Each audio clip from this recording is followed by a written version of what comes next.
સાળંગપુરના કષ્ટભંજન હનુમાનજી મંદિર ખાતે આજે શનિવતી અમાસ નિમિત્તે દાદાને દિવ્ય વાઘાનો શણગાર કરવામાં આવ્યો હતો. સાથોસાથ 200 કિલો સુખડીનો અન્નકૂટ ધરાવવામાં આવ્યો હતો.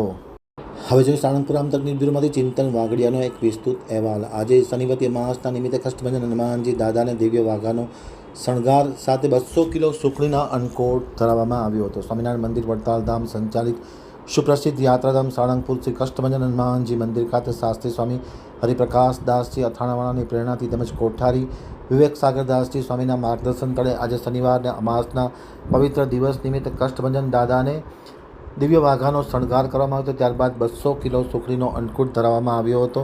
સવારે 5:30 મંગળા આરતી, 7 કલાકે શણગાર આરતી પૂજારી સ્વામી દ્વારા કરવામાં આવી હતી. સાથોસાથ યજ્ઞશાળામાં મારુતિ યજ્ઞનું પણ આયોજન કરવામાં આવ્યું હતું. મોટી સંખ્યામાં ભાવિકોએ આ યજ્ઞમાં આહુતિ હોમી દર્શનનો લાભ લીધો.